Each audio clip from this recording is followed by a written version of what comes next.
Diary. 1 October, it was towards noon when I was awakened by the professor walking into my room. He was more jolly and cheerful than usual, and it is quite evident that last night's work has helped to take some of the brooding weight off his mind. After going over the adventure of the night, he suddenly said, "Your patient interests me much. May it be that with you I visit him this morning? Or if that you are too occupied, I can go alone if it may be. It is a new experience to me to find a lunatic who talk philosophy and reason so sound." I had some work to do which pressed, so I told him that if he would go alone I would be glad, as then I should not have to keep him waiting, so I called an attendant and gave him the necessary instructions. Before the professor left the room I cautioned him against getting any false impression from my patient.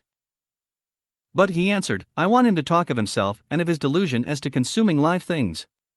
He said to Madame Mina, as I see in your diary of yesterday, that he had once had such a belief. Why do you smile, friend John? Excuse me, I said, but the answer is here. I laid my hand on the typewritten matter. When our sane and learned lunatic made that very statement of how he used to consume life, his mouth was actually nauseous with the flies and spiders which he had eaten just before Mrs. Harker entered the room. Van Helsing smiled in turn. Good, he said. Your memory is true, friend John. I should have remembered. And yet it is this very obliquity of thought and memory which makes mental disease such a fascinating study. Perhaps I may gain more knowledge out of the folly of this madman than I shall from the teaching of the most wise. Who knows? I went on with my work, and before long was through that in hand. It seemed that the time had been very short indeed, but there was Van Helsing back in the study. Do I interrupt? He asked politely as he stood at the door. Not at all, I answered. Come in. My work is finished, and I am free. I can go with you now, if you like. It is needless, I have seen him.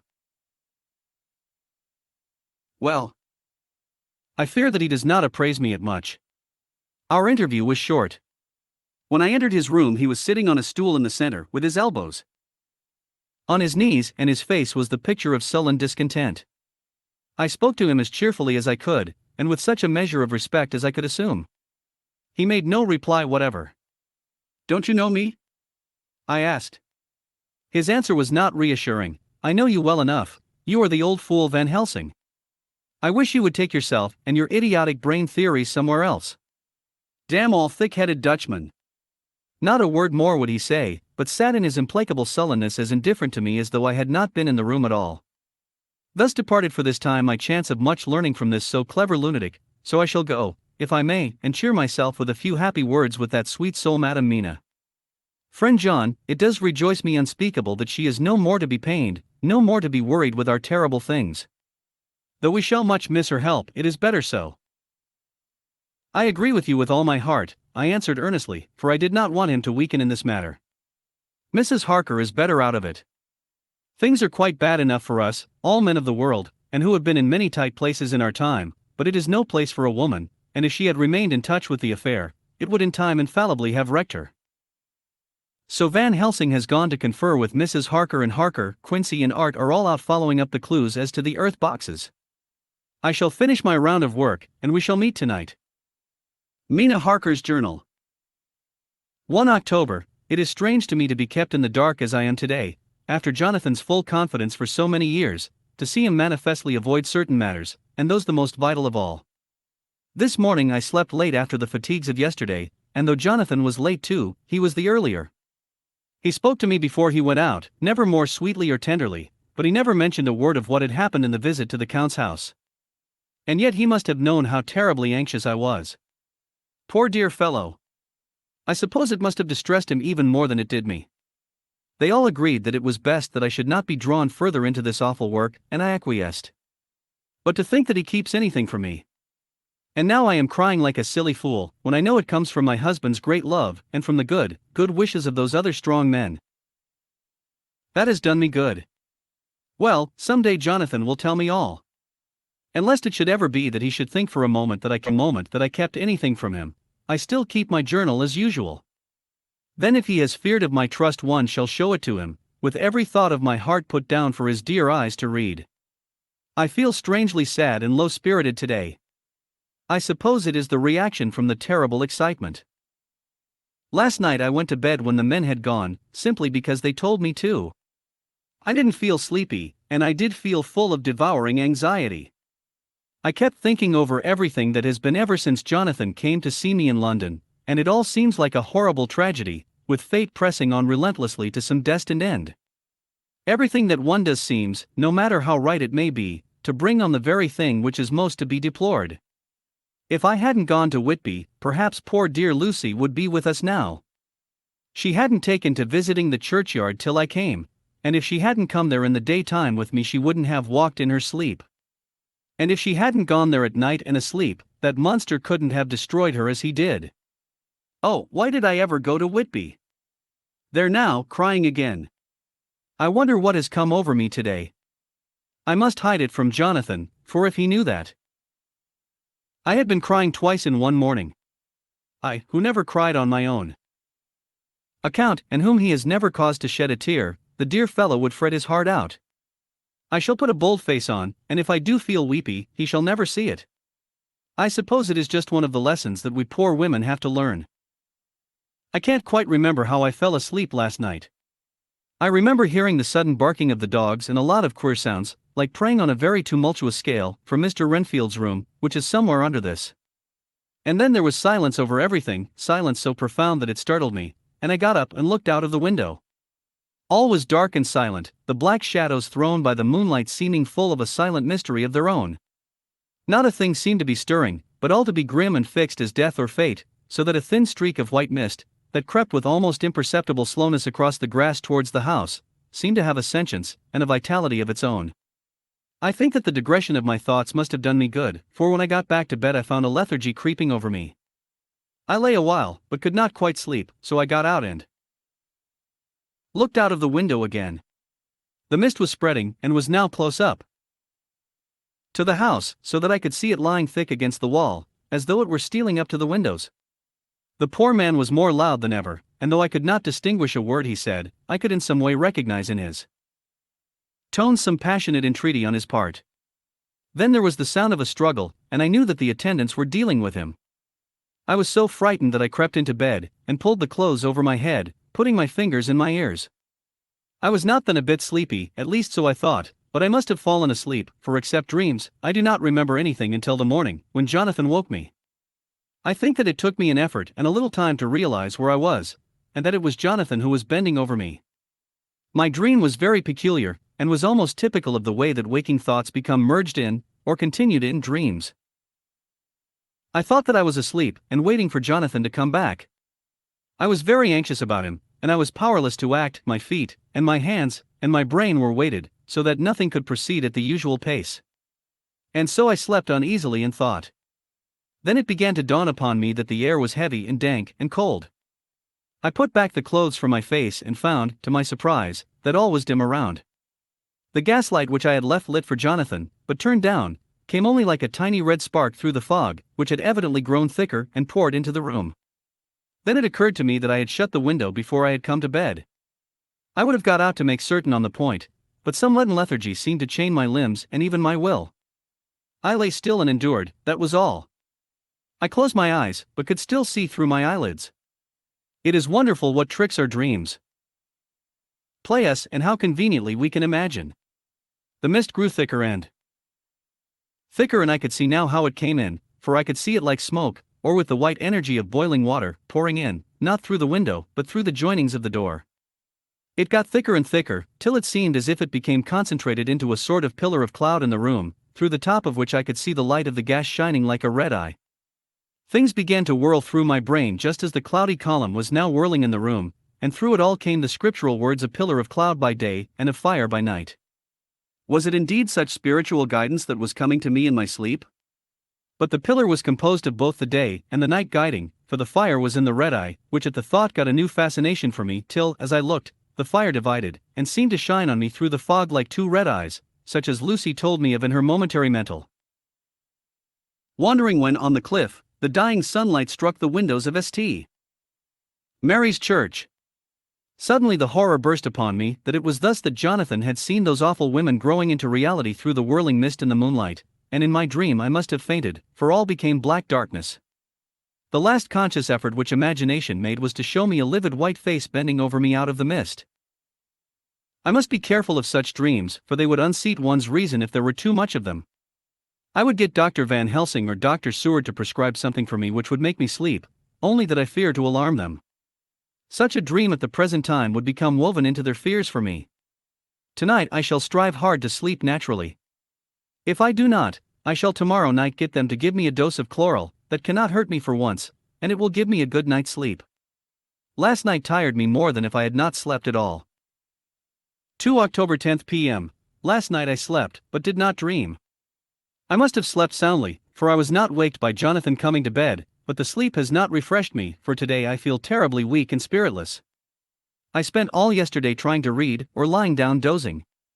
In the afternoon, Mr. Renfield asked if he might see me. Poor man, he was very gentle, and when I came away he kissed my hand and bade God bless me. Some way it affected me much. I am crying when I think of him. This is a new weakness, of which I must be careful. Jonathan would be miserable if he knew I had been crying. He and the others were out till dinner time, and they all came in tired. I did what I could to brighten them up, and I suppose that the effort did me good, for I forgot how tired I was. After dinner they sent me to bed, and all went off to smoke together, as they said, but I knew that they wanted to tell each other of what had occurred to each during the day. I could see from Jonathan's manner that he had something important to communicate. I was not so sleepy as I should have been, so before they went I asked Dr. Seward to give me a little opiate of some kind, as I had not slept well the night before.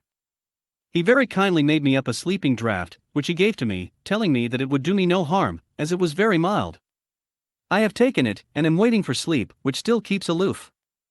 I hope I have not done wrong, for as sleep begins to flirt with me, a new fear comes, that I may have been foolish in thus depriving myself of the power of waking. I might want it. Here comes sleep. Good night.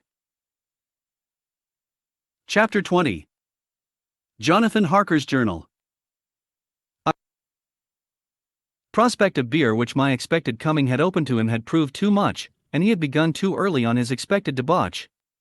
I learned, however, from his wife, who seemed a decent, poor soul, that he was only the assistant of Smollett, who of the two mates was the responsible person. So off I drove to Walworth, and found Mr. Joseph Smollett at home, and in his shirt-sleeves, taking a late tea out of a saucer. He is a decent, intelligent fellow, distinctly a good, reliable type of workman, and with a headpiece of his own.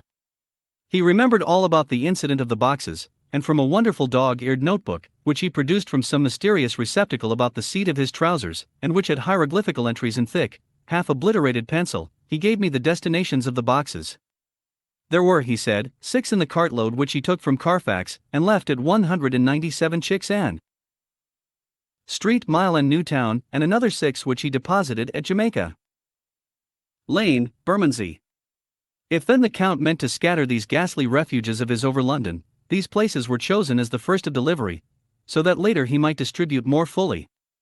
The systematic manner in which this was done made me think that he could not mean to confine himself to 2 sides of London.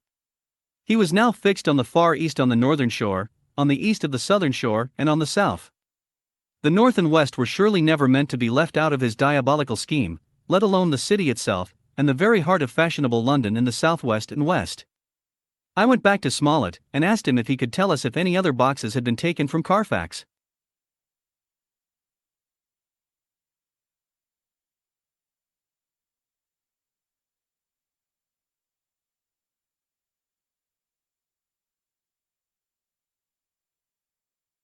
Carfax. He replied, "Well, governor, you've treated me very handsome. I had given him half a sovereign, and I'll tell you all I know. I heard a man by the name of Bloxham say 4 nights ago in the Orenouns, in Pincher's Alley, as how he and his mate had a rare dusty job in a old ooze at Purfleet. There ain't a many such jobs as this air, and I'm thinking that maybe Sam Bloxham could tell ye summat." I asked if he could tell me where to find him. I told him that if he could get me the address it would be worth another half sovereign to him. So he gulped down the rest of his tea and stood up, saying that he was going to begin the search then and there. At the door he stopped and said, "Look 'ere, governor, there ain't no sense in me a-keepin' you 'ere. I may find Sam soon, or I mayn't, but anyhow he ain't like to be in a way to tell ye much tonight. Sam is a rare one when he starts on the booze. If you can give me an envelope with a stamp on it, and put your address on it, I'll find out where Sam is to be found and post it ye tonight. But ye'd better be up arter him soon in the mornin', never mind the booze the night afore. This was all practical, so one of the children went off with a penny to buy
an envelope and a sheet of paper, and to keep the change. When she came back, I addressed the envelope and stamped it, and when Smollett had again faithfully promised to post the address when found, I took my way to home. We're on the track anyhow. I am tired tonight, and I want to sleep. Mina is fast asleep, and looks a little too pale. Her eyes look as though she had been crying. Poor dear, I've no doubt it frets her to be kept in the dark, and it may make her doubly anxious about me and the others. But it is best as it is. It is better to be disappointed and worried in such a way now than to have her nerve broken. The doctors were quite right to insist on her being kept out of this dreadful business. I must be firm, for on me this particular burden of silence must rest. I shall not ever enter on the subject with her under any circumstances. Indeed, it may not be a hard task, after all, for she herself has become reticent on the subject, and has not spoken of the Count or his doings ever since we told her of our decision. I got the letter in bed, and rose without waking Mina. She looked heavy and sleepy and pale, and far from well. I determined not to wake her, but that when I should return from this new search, I would arrange for her going back to Exeter. I think she would be happier in our own home, with her daily tasks to interest her, than in being here amongst us, and in ignorance. I only saw Dr. Seward for a moment, and told him where I was off to, promising to come back and tell the rest so soon as I should have found out anything. I drove to Walworth and found, with some difficulty, Potter's Court. Mr. Smollett's spelling misled me, as I asked for Potter's Court instead of Potter's Court. However, when I had found the court, I had no difficulty in discovering Corcoran's lodging house.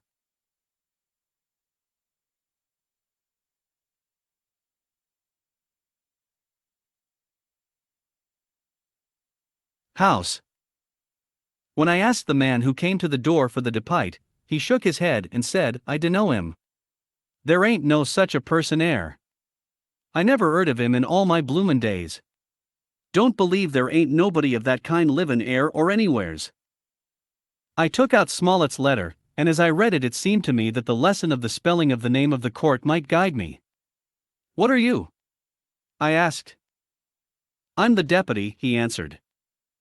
I saw at once that I was on the right track. Phonetic spelling had again misled me. A half-crown tip put the deputy's knowledge at my disposal, and I learned that Mr. Bloxam, who had slept off the remains of his beer on the previous night at Corcoran's, had left for his work at Poplar at 5 o'clock that morning. He could not tell me where the place of work was situated, but he had a vague idea that it was some kind of a newfangled warehouse, and with this slender clue I had to start for Poplar. It was 12 o'clock before I got any satisfactory hint of such a building, and this I got at a coffee shop, where some workmen were having their dinner.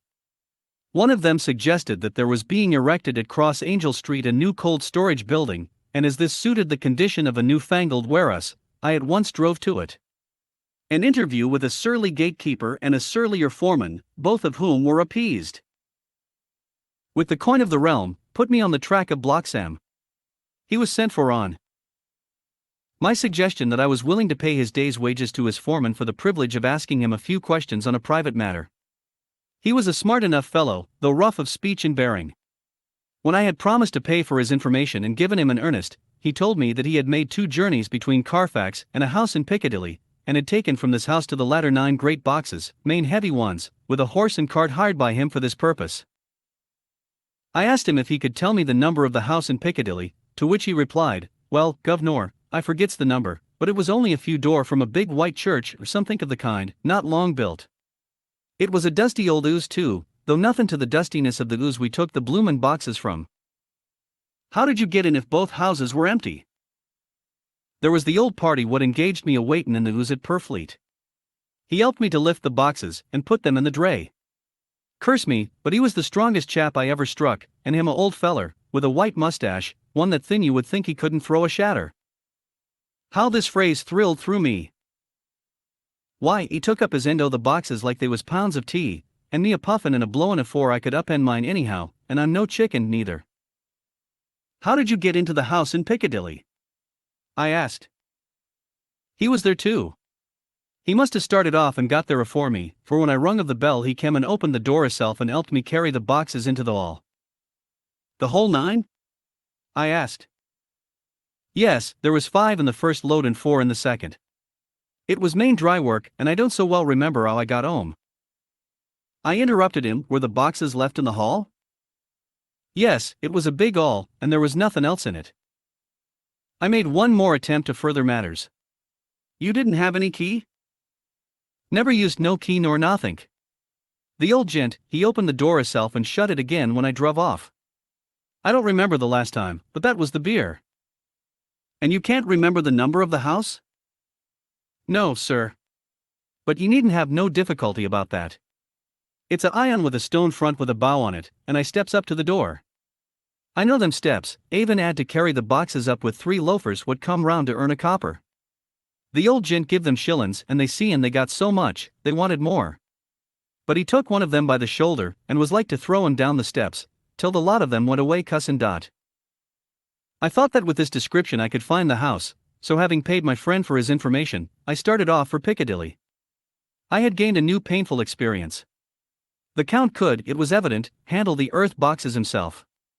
If so, time was precious, for now that he had achieved a certain amount of distribution, he could, by choosing his own time, complete the task unobserved. At Piccadilly Circus I discharged my cab and walked westward. Beyond the Junior Constitutional I came across the house described, and was satisfied that this was the next of the lairs arranged by Dracula. The house looked as though it had been long untenanted. The windows were encrusted with dust, and the shutters were up. All the framework was black with time, and from the iron the paint had mostly scaled away. It was evident that up to lately there had been a large notice board in front of the balcony. It had, however, been roughly torn away, the uprights which had supported it still remaining. Behind the rails of the balcony I saw there were some loose boards, whose raw edges looked white. I would have given a good deal to have been able to see the notice board intact, as it would, perhaps, have given some clue to the ownership of the house. I remembered my experience of the investigation and purchase of Carfax, and I could not but feel that if I could find the former owner there might be some means discovered of gaining access to the house. There was at present nothing to be learned from the Piccadilly side, and nothing could be done, so I went around to the back to see if anything could be gathered from this quarter. The mews were active, the Piccadilly houses being mostly in occupation.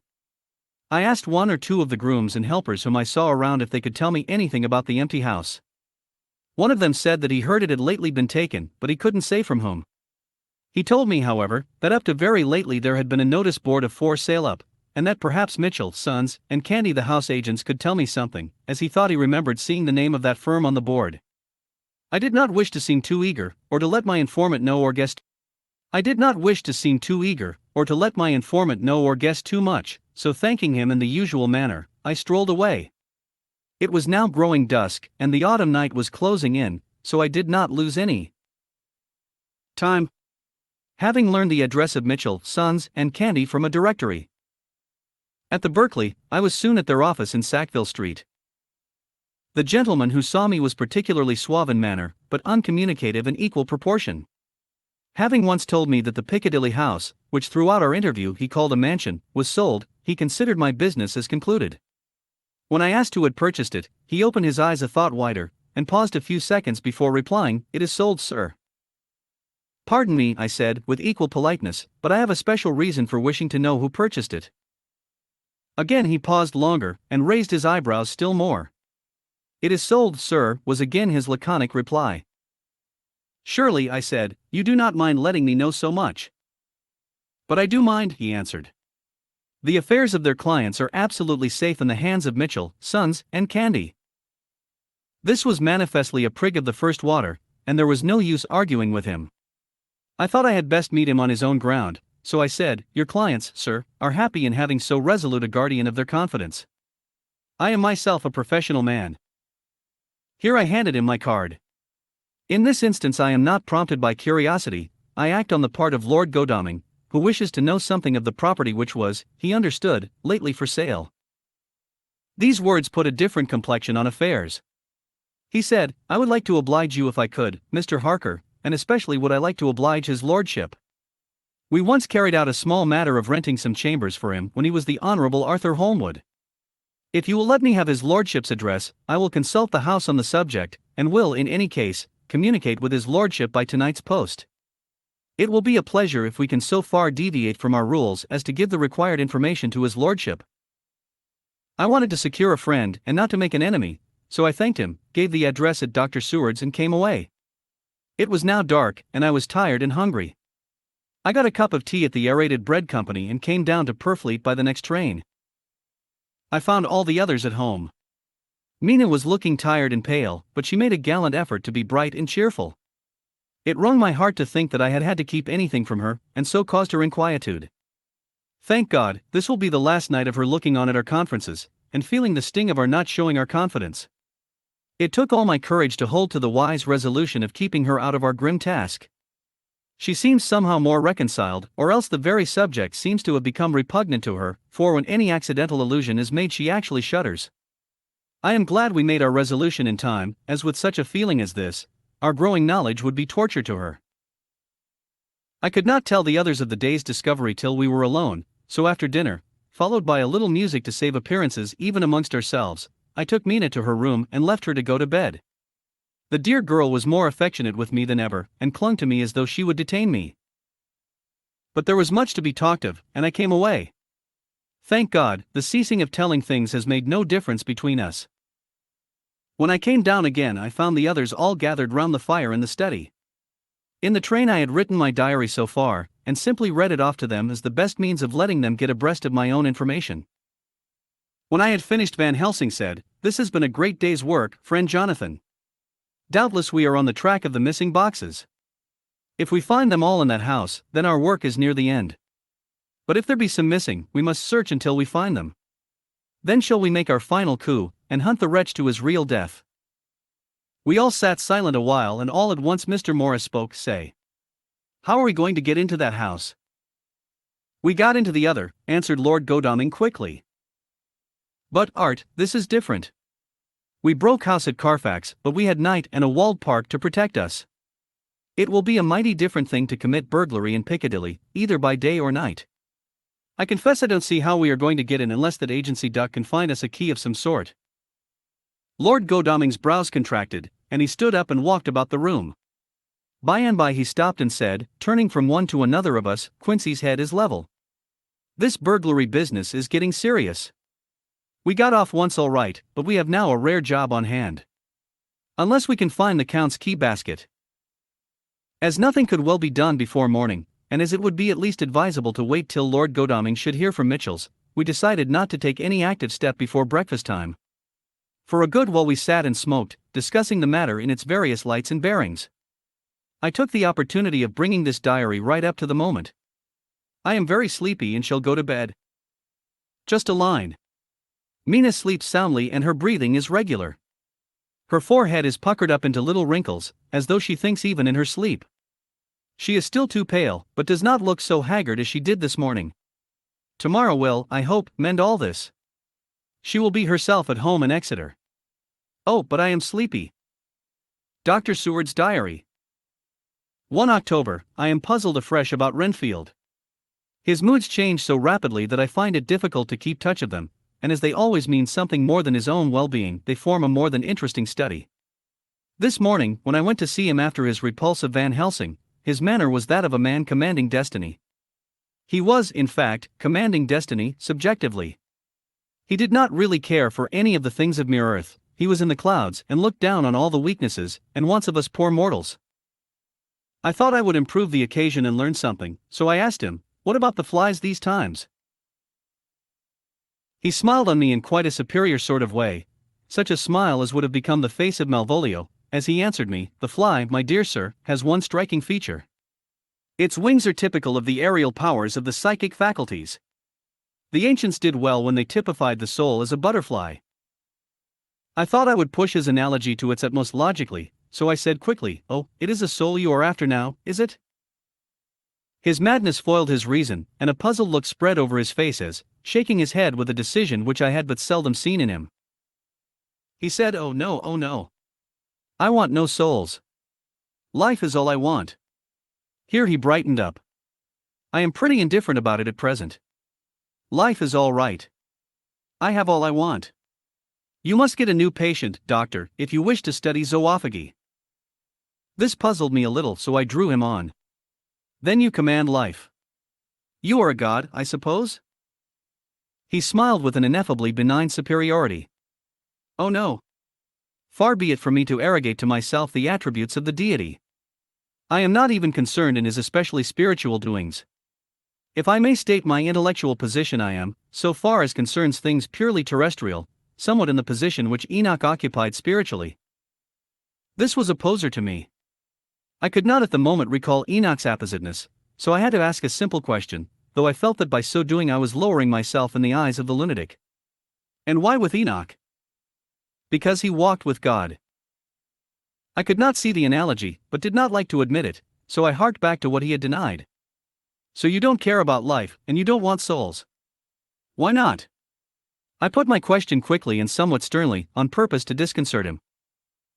The effort succeeded. For an instant he unconsciously relapsed into his old servile manner, bent low before me, and actually fawned upon me as he replied, "I don't want any souls, indeed, indeed. I don't. I couldn't use them if I had them. They would be no manner of use to me. I couldn't eat them or—" He suddenly stopped and the old cunning look spread over his face, like a wind sweep on the surface of the water. "And doctor, as to life, what is it after all? When you've got all you require, and you know that you will never want, that is all. I have friends, good friends, like you, Dr. Seward." This was said with a leer of inexpressible cunning. "I know that I shall never lack the means of life." I think that through the cloudiness of his insanity he saw some antagonism in me, for he at once fell back on the last refuge of such as he, a dogged silence. After a short time I saw that for the present it was useless to speak to him. He was sulky, and so I came away. Later in the day he sent for me. Ordinarily I would not have come without special reason, but just at present I am so interested in him that I would gladly make an effort. Besides, I am glad to have anything to help pass the time. Harker is out, following up clues, and so are Lord Godalming and Quincy. Van Helsing sits in my study poring over the record prepared by the Harkas. He seems to think that by accurate knowledge of all details he will light up on some clue. He does not wish to be disturbed in the work without cause. I would have taken him with me to see the patient, only I thought that after his last repulse he might not care to go again. There was also another reason. Renfield might not speak so freely before a third person as when he and I were alone. I found him sitting in the middle of the floor on his stool, a pose which is generally indicative of some mental energy on his part. When I came in, he said at once, as though the question had been waiting on his lips. "What about souls?" It was evident then that my surmise had been correct. Unconscious cerebration was doing its work, even with the lunatic. I determined to have the matter out. "What about them yourself?" I asked. He did not reply for a moment, but looked all around him, and up and down, as though he expected to find some inspiration for an answer. "I don't want any souls," he said in a feeble, apologetic way. The matter seemed preying on his mind, and so I determined to use it, to be cruel only to be kind. So I said, "You like life and you want life?" "Oh yes. But that is all right. You needn't worry about that." "But," I asked, "how are we to get the life without getting the soul also?" This seemed to puzzle him, so I followed it up. "A nice time you'll have some time when you're flying out here, with the souls of thousands of flies and spiders and birds and cats buzzing and twittering and moaning all around you. You've got their lives, you know, and you must put up with their souls." Something seemed to affect his imagination, for he put his fingers to his ears and shut his eyes, screwing them up tightly just as a small boy does when his face is being soaped. There was something pathetic in it that touched me. It also gave me a lesson, for it seemed that before me was a child, only a child, though the features were worn, and the stubble on the jaws was white. It was evident that he was undergoing some process of mental disturbance, and knowing how his past moods had interpreted things seemingly foreign to himself, I thought I would enter into his mind as well as I could and go with him. The first step was to restore confidence, so I asked him, speaking pretty loud so that he would hear me through his closed ears, "Would you like some sugar to get your flies around again?" He seemed to wake up all at once, and shook his head. With a laugh he replied, "Not much. Flies are poor things, after all." After a pause he added, "But I don't want their souls buzzing round me all the same." "Or spiders," I went on. "Blow spiders. What's the use of spiders? There isn't anything in them to eat or—" He stopped suddenly as though reminded of a forbidden topic. So. I thought to myself, this is the second time he has suddenly stopped at the word drink. What does it mean? Renfield seemed himself aware of having made a lapse, for he hurried on, as though to distract my attention from it. "I don't take any stock at all in such matters. Rats and mice and such small deer, as Shakespeare has it, chicken feet of the larder they might be called. I'm past all that sort of nonsense. You might as well ask a man to eat molecules with a pair of chopsticks, as to try to interest me about the less carnivora, when I know of what is before me." "I see," I said. "You want big things that you can make your teeth meet in? How would you like to breakfast on an elephant?" "What ridiculous nonsense you are talking!" He was getting too wide awake, so I thought I would press him hard. "I wonder," I said reflectively, "what an elephant's soul is like." The effect I desired was obtained, for he at once fell from his high horse, and became a child again. "I don't want an elephant's soul, or any soul at all," he said. For a few moments he sat despondently. Suddenly he jumped to his feet, with his eyes blazing and all the signs of intense cerebral excitement.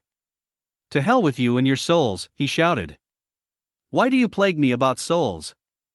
Haven't I got enough to worry and pain, to distract me already, without thinking of souls?" He looked so hostile that I thought he was in for another homicidal fit, so I blew my whistle. The instant, however, that I did so he became calm and said apologetically, "Forgive me, doctor. I forgot myself. You do not need any help. I am so worried in my mind that I am apt to be irritable. If you only knew the problem I have to face, and that I am working out, you would pity and tolerate and pardon me. Pray do not put me in a strait waistcoat. I want to think, and I cannot think freely when my body is confined. I am sure you will understand." He had evidently self-control, so when the attendants came I told them not to mind, and they withdrew. Renfield watched them go. When the door was closed he said with considerable dignity and sweetness, "Dr. Seward, you have been very considerate towards me. Believe me that I am very, very grateful to you." I thought it well to leave him in this mood, and so I came away. There is certainly something to ponder over in this man's state. Several points seem to make what the American interviewer calls a story, if one could only get them in proper order. Here they are. Will not mention drinking. Fears the thought of being burdened with the soul of anything. Has no dread of wanting life in the future. Despises the meaner forms of life altogether, though he dreads being haunted by their souls. Logically, all these things point one way. He has assurance of some kind that he will acquire some higher life. He dreads the consequence, the burden of a soul. Then it is a human life he looks to. And the assurance. Merciful God! The Count has been to him, and there is some new scheme of terror afoot. Later, I went after my round to Van Helsing and told him my suspicion. He grew very grave, and after thinking the matter over for a while asked me to take him to Renfield. I did so. As we came to the door we heard the lunatic within singing gaily, as he used to do in the time which now seems so long ago.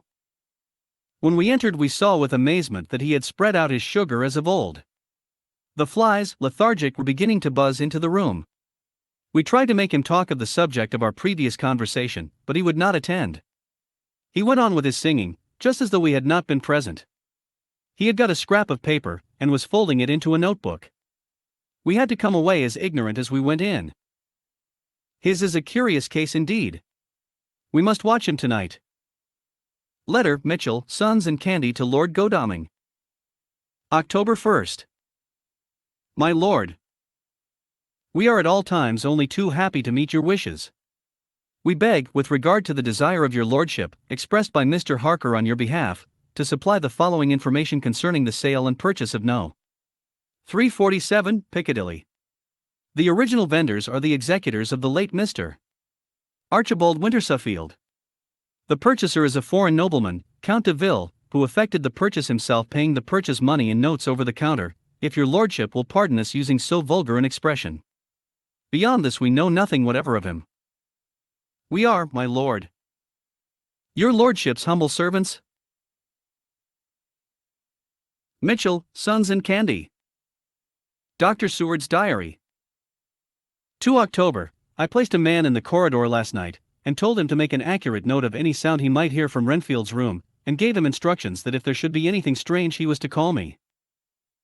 After dinner, when we had all gathered round the fire in the study, Mrs. Harker having gone to bed, we discussed the attempts and discoveries of the day.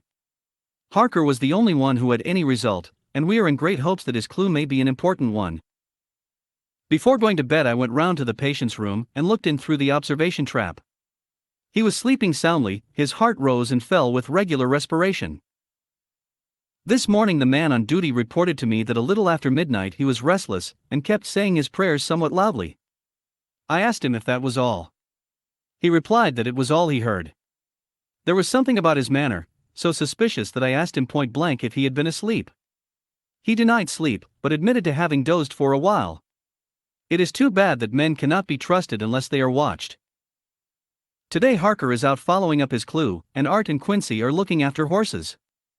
Godalming thinks that it will be well to have horses always in readiness, for when we get the information which we seek there will be no time to lose. We must sterilize all the imported earth between sunrise and sunset.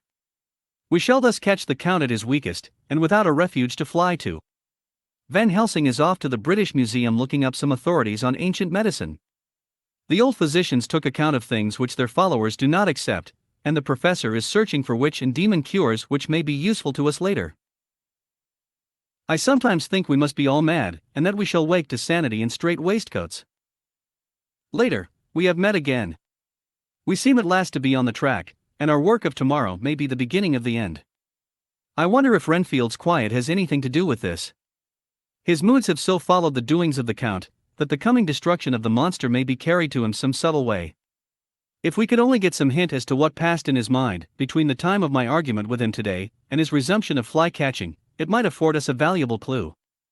He is now seemingly quiet for a spell. Is he? That wild yell seemed to come from his room. The attendant came bursting into my room and told me that Renfield had somehow met with some accident. He had heard him yell, and when he went to him found him lying on his face on the floor, all covered with blood. I must go at once. Chapter 21. Dr. Seward's Diary. 3 October. Let me put down with exactness all that happened, as well as I can remember, since last I made an entry. Not a detail that I can recall must be forgotten. In all calmness I must proceed. When I came to Renfield's room I found him lying on the floor on his left side in a glittering pool of blood. When I went to move him, it became at once apparent that he had received some terrible injuries. There seemed none of the unity of purpose between the parts of the body which marks even lethargic sanity. As the face was exposed I could see that it was horribly bruised, as though it had been beaten against the floor. Indeed, it was from the face wounds that the pool of blood originated. The attendant who was kneeling beside the body said to me as we turned him over, "I think, sir, his back is broken. See, both his right arm and leg and the whole side of his face are paralyzed." How such a thing could have happened puzzled the attendant beyond measure. He seemed quite bewildered, and his brows were gathered in as he said, "I can't understand the two things. He could mark his face like that by beating his own head on the floor. I saw a young woman do it once at the Eversfield Asylum before anyone could lay hands on her. And I suppose he might have broken his neck by falling out of bed, if he got in an awkward kink. But for the life of me I can't imagine how the two things occurred. If his back was broke, he couldn't beat his head, and if his face was like that before the fall out of bed, there would be marks of it." I said to him, "Go to Dr. Van Helsing, and ask him to kindly come here at once. I want him without an instant's delay." The man ran off, and within a few minutes the professor, in his dressing gown and slippers, appeared. When he saw Renfield on the ground, he looked keenly at him a moment, and then turned to me. I think he recognized my thought in my eyes, for he said very quietly, manifestly for the ears of the attendant, "A sad accident. He will need very careful watching, and much attention. I shall stay with you myself, but I shall first dress myself. If you will remain I shall in a few minutes join you." The patient was now breathing stertorously, and it was easy to see that he had suffered some terrible injury. Van Helsing returned with extraordinary celerity, bearing with him a surgical case. He had evidently been thinking, and had his mind made up, for almost before he looked at the patient, he whispered to me, "Send the attendant away. We must be alone with him when he becomes conscious, after the operation." I said, "I think that will do now, Simmons. We have done all that we can at present. You had better go your round, and Dr. Van Helsing will operate. Let me know instantly if there be anything unusual anywhere."